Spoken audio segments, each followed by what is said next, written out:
Hi hello friends, welcome to Priyavijay homes kitchen. நம்ம இன்றைக்கி ஒரு ரெசிபி வீடியோ தான் பார்க்க போகிறோம். என்ன ரெசிபின்னு பார்த்தீங்கன்னா ஒரப்படை தான். இது வந்து எங்கள் மாமியார் வீட்டில் தான் எனக்கு கற்றுக் கொடுத்தாங்க. என் ஹஸ்பண்டுக்கும் ரொம்ப ரொம்ப பிடிக்கும், நல்லாயிருக்கும் டேஸ்ட் வைஸ். வாங்க இது எப்படி செய்கிறதுன்னு பார்க்கலாம்.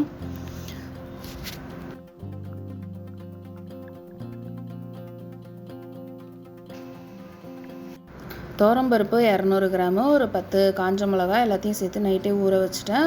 அரிசி வந்து 400 கிராம் சாப்பாட்டு அரிசி போட்டு அதையும் சேர்த்து ஊற வச்சுட்டேன். இதை வந்து நம்ம குறைன்னு அரைச்சி எடுத்துக்கணும், பேஸ்ட்டாக அரைக்காமல் குறைன்னு அரைச்சிக்கணும்.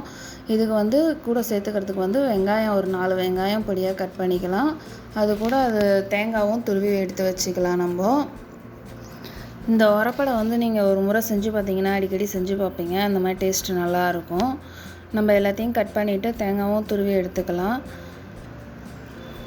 தேங்காயும் துருவியாச்சு. இப்போ வந்து நான் என்ன பண்ணியிருக்கேன்னா, ஒரு பேன் வச்சு அதில் வந்து எண்ணெய் விட்டு வெங்காயம், கொஞ்சோண்டு கருவேப்பிலை, தேங்காய், இந்த துருவின தேங்காய் எல்லாத்தையும் சேர்த்து வதக்கிக்கலாம்.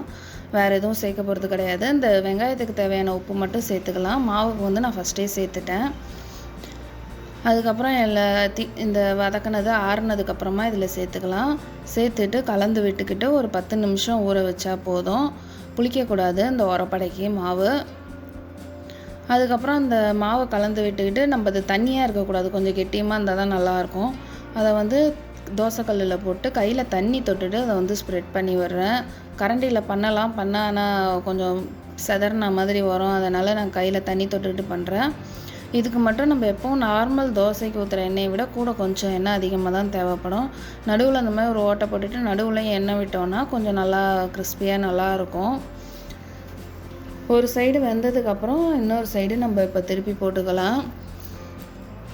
அந்த சைடு இந்த மாதிரி பொன்னிறமாக வரணும், கோல்டன் ப்ரௌன் கலர் சொல்லுவாங்களா, அந்த மாதிரி நல்லா வந்ததுக்கப்புறம் இன்னொரு சைடு திருப்பி போட்டு அந்த சைடும் கொஞ்சம் எண்ணெய் விட்டு நம்ம சுட்டு எடுத்துக்கலாம். இதுக்கு வந்து நம்ம சர்க்கரை தொட்டுக்கிட்டாலே போதும் தான். சட்னி உங்கள் டேஸ்ட்டுக்கு என்ன பிடிக்குமோ அந்த மாதிரி நீங்கள் செஞ்சு சாப்பிட்லாம்.